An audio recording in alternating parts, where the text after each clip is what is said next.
जरा तसव्वुर करें, सिर्फ 1 साल का तजुर्बा और एक सॉफ्टवेयर इंजीनियर की सालाना आमदनी हो सकती है $1,91,000। आज हम बात करेंगे एक ऐसे ब्लूप्रिंट की जो एक सॉफ्टवेयर इंजीनियर बनने का पूरा रास्ता दिखाता है, वो भी 5 लेवल्स में। लेकिन इस रास्ते पर चलने से पहले ये भी तो देख लें कि मंजिल पर पहुंचकर इनाम क्या मिल सकता है।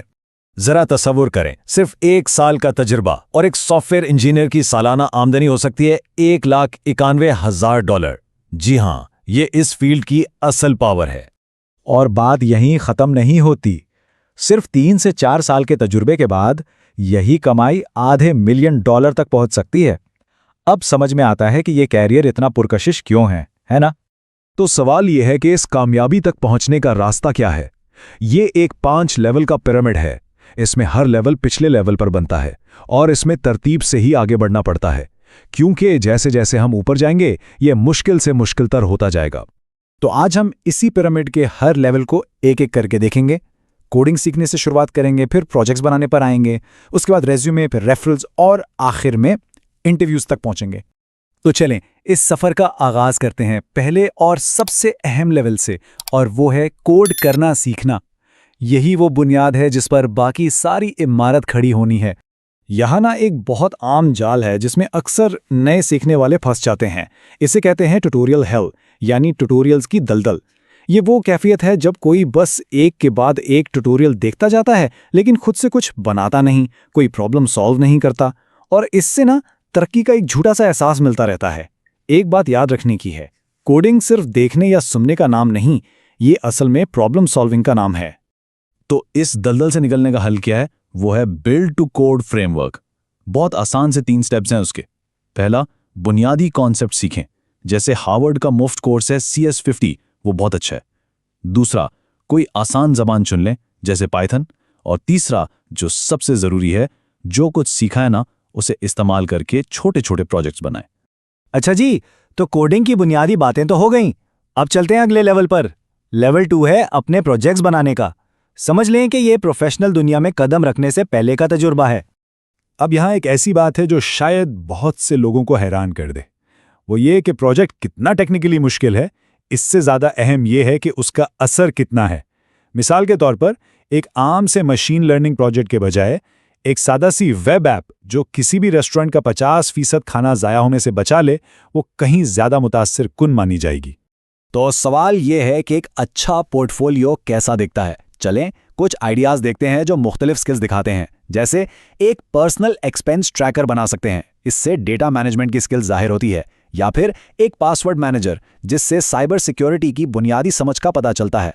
और अगर थोड़ा एडवांस काम दिखाना हो तो एक NLP चैटबॉट जो AI और मशीन लर्निंग में तजुर्बा दिखाएगा। ठीक है, अब हम आ गए हैं लेवल 3 पर, यानी अपना रिज्यूमे बनाना। यहाँ मकसद ये है कि जो भी स्किल्स हैं, जो भी प्रोजेक्ट्स बनाए हैं, उन सबको एक ऐसे रिज्यूमे में ढाला जाए कि जो भी देखे उसकी नज़र ठहर जाए। देखें, एक ज़बरदस्त रिज्यूमे लिखने का एक फार्मूला है जिसे गूगल तक रेकमेंड करता है। क्यों? क्योंकि ये सीधा सीधा नताइज की बात करता है। इसे कहते हैं XYZ फॉर्मेट, मतलब Y को इस्तेमाल करते हुए X हासिल किया, जिसका नतीजा Z इम्पैक्ट की सूरत में निकला। ये फॉर्मेट ना काम के असर को बिल्कुल साफ साफ दिखा देता है। चलें एक अच्छे रिज्यूमे के मुख्तलिफ हिस्सों को जल्दी से देखते हैं। हेडर में गिटहब और अगर ज़रूरी हो तो सिटीजनशिप स्टेटस डालना है। एजुकेशन वाले हिस्से में एक्सपेक्टेड ग्रेजुएशन डेट लिखें, इससे ज़्यादा तजुर्बाकार होने का तासुर मिलता है। जो भी तजुर्बा लिखा है उसके हर पॉइंट को XYZ फॉर्मेट में लिखें और नंबर्स ज़रूर इस्तेमाल करें। और हाँ, स्किल्स वाले सेक्शन में किसी भी लैंग्वेज के साथ बिगिनर जैसे अल्फाज लिखने से गुरेज करें। और अब हम पहुंच गए हैं लेवल 4 पर। ये आज के जॉब मार्केट में, जहां हर तरफ AI है, बहुत ही ज़्यादा अहम हो चुका है, और वो है रेफरल में महारत हासिल करना। पहले ज़माने में ना रेफरल होना एक अच्छी बात थी, एक प्लस पॉइंट था, लेकिन अब ये एक लाजमी चीज़ बन गई है। वजह यह है कि AI की वजह से हज़ारों लाखों दरखास्तें जमा हो जाती हैं। ऐसे में एक रेफरल ही वो चीज़ है जो किसी की दरखास्त को उस भीड़ से अलग करती है और इंटरव्यू कॉल तक पहुंचाती है। अच्छा, रेफरल्स के भी ना 3 लेवल्स होते हैं। लेवल 1 तो है एक आम सी दरख्वास्त। लेवल 2, इसे लेब्रॉन जेम्स रेफरल भी कहते हैं, मतलब अपनी फील्ड के बेहतरीन खिलाड़ी जैसा रेफरल। ये हायरिंग मैनेजर्स के जरिए मिलता है। और सबसे पावरफुल है लेवल 3, इनबाउंड बेस्ड नेटवर्किंग, यानी एक ऐसी ऑनलाइन मौजूदगी बनाना कि नौकरी के मौके खुद चल कर आएं।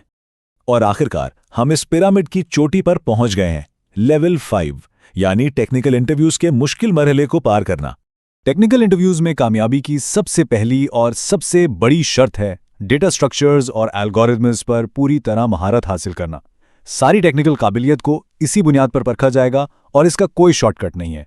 इस महारत को हासिल करने के लिए ये रही एक स्ट्रैटेजिक टूल किट।